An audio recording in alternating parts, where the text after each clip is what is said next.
Hello and welcome. This discussion is brought to you by the specialists at Pro Tax Accountant. We're going to get straight into a question that's on every landlord's mind. How can you legally and smartly reduce the tax you pay on your rental income? So let me ask you this. Are you accidentally giving thousands of pounds to the taxman every single year? For a lot of landlords, the answer is a surprising yes. But today, we are going to show you exactly how to change that. We're going to break down the legal strategies you can use, from the simple stuff to the more advanced moves, to make sure your property business is as tax efficient as it can possibly be. So here's a quick look at what we've got lined up. We'll start with the tax trap, then dive into expenses, ownership structures, long-term strategies, compliance, and finally, a clear action plan for you. Okay, let's get into it. Right, first things first, we need to understand the basic challenge that every single landlord in the UK faces: how your rental income is actually taxed. It's actually pretty simple, but it can be really costly. See, your rental profit doesn't get its own special tax rate. It gets added right on top of your other income, like your day job salary. This can easily shove you into a higher tax bracket. So if you're a higher rate taxpayer, that means a staggering 40 pence of every single pound of profit goes straight to HMRC. Ouch. And get a load of this number: 1.8 billion pounds. That's the estimated amount that UK landlords either overpaid or underpaid in tax back in 2023. It's a massive figure, and it tells you one thing: a lot of people are making expensive mistakes, and you can bet HMRC is paying very close attention.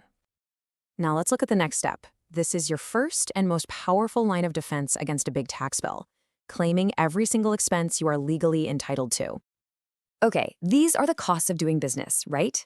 Most of us remember the obvious ones like agent fees and insurance. But did you know you can claim for your mileage? Yep, 45p a mile every time you drive to your property for an inspection or to meet a tenant. Every single one of these reduces your taxable profit. You cannot afford to leave this money on the table. That's not all. Here's where a lot of people get tripped up. It is absolutely crucial you know the difference between a repair and an improvement. A repair, like fixing a broken boiler, is deductible right now against this year's income. An improvement, like adding a whole new extension, is not.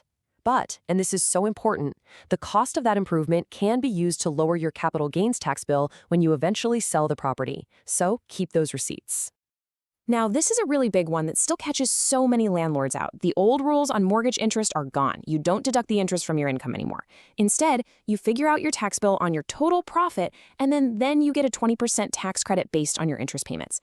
It's a small change in process, but a huge difference in outcome, especially for higher rate taxpayers who used to get 40% relief. And here's a quick pro tip for you. Did you know about this? You can earn up to £1,000 in rental income completely tax-free, no questions asked. This is perfect if you're just renting out a spare room or maybe a garage where your actual expenses are pretty tiny. You have a simple choice: claim your actual itemized expenses or just take this £1,000 allowance. You just have to pick whichever one saves you more cash. Okay, so claiming expenses is a great tactic for sure, but real long-term tax efficiency, that comes from having the right strategy, from thinking about the bigger picture. So let's see how this builds. You know, sometimes a simple change in who actually owns the property can have a massive impact. Let's say you're a higher rate taxpayer and you own a property all by yourself. Well, all that profit is getting taxed at 40%. But what if you own it jointly with your spouse who happens to be in a lower tax bracket? Well, then you can split that income, and that simple move could literally save you thousands of pounds a year. Stay with me here, because this next point might just surprise you. For a lot of landlords, especially if you've got a growing portfolio or you're already a higher rate taxpayer, setting up a limited company can be a total game changer. The property is owned by the company, not you personally, and that means the profits get hit with corporation tax, which is much lower than your personal income tax rate. So what's really interesting here are the numbers. Just look at this example. We've got £50,000 of profit. As a higher rate individual landlord, you'd be looking at a £20,000 tax bill. Now, that exact same profit inside a limited company, the tax bill is just $9,500. The difference is just, well, it's stark, isn't it? You could more than halve your tax bill on profits just by using the right structure. But and this is a big but, it's not a magic bullet for everyone. Setting up a company does mean more admin, and there are costs. Plus, while the company pays less tax, you might have to pay dividend tax when you take money out for yourself. Also, just moving properties you already own into a company can trigger other taxes, so it's something that requires really careful professional planning. Right. Once your basic structure is sorted, you can start to unlock even more powerful long-term tax-saving strategies. This is where we get into the pro-level stuff.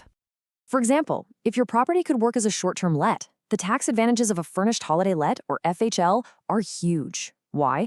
Because HMRC treats it like a proper trading business, not just a passive rental. This means you can get that full mortgage interest relief back, you can claim allowances for all the furniture, and you might even pay a much lower capital gains tax of just 10% when you sell. It's a big deal. And speaking of capital gains, this chart shows a really crucial trend that every landlord needs to be aware of. The tax-free allowance you get when you sell a property has been absolutely slashed. Look at that drop. It's going down to just £3,000 from April 2025, which makes planning your exit strategy well in advance more vital than ever before. Okay, so the crucial point is that all of these strategies we've talked about are 100% legal. But there's always a catch, isn't there? You have to be fully compliant with all of HMRC's rules. So let's talk about staying safe. These dates, they are completely non-negotiable. If you miss them, you're looking at automatic penalties. If you're a new landlord, you have to register by October 5th. And for everyone else, the big one for online returns and paying up is January 31st. Seriously, pause this and put them in your calendar right now. And things are changing fast. The old shoebox full of crumpled receipts, yeah, that's officially over.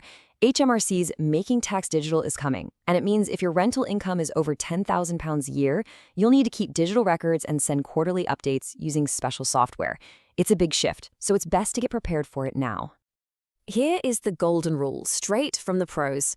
Whether your records are digital or still on paper, you must keep them for at least 6 years. If HMRC ever decides to open an inquiry into your affairs, these records are your only defense. Without them, your expense claims can just be thrown out. Wow. Okay, we have covered a lot of ground, haven't we? From the basics of expenses all the way to complex company structures. So let's bring it all together into a few key takeaways you can start working on today. Here it is, your 3-step action plan. Number 1, track and claim every single penny you're entitled to. Number 2, review your ownership structure. Is it still the best one for you? What worked last year might not be the most efficient now. And number 3, plan for the future. Don't just get tunnel vision on this year's tax bill. Think about your long-term goals and capital gains tax well in advance. So, the big question is, are you ready to stop overpaying? Because taking control of your rental tax, it isn't just about saving a bit of money today. It's about making your investment work smarter for you and building a real, sustainable wealth for your future. Really, can you afford not to? Now, if you're ready to put these strategies into action and get advice that's tailored specifically to your portfolio, the best next step is to have a chat with a professional. You can reach the specialist team at ProTax Accountant using the details you see on the screen. Thank you so much for watching, and please don't forget to subscribe for more valuable guides just like this one.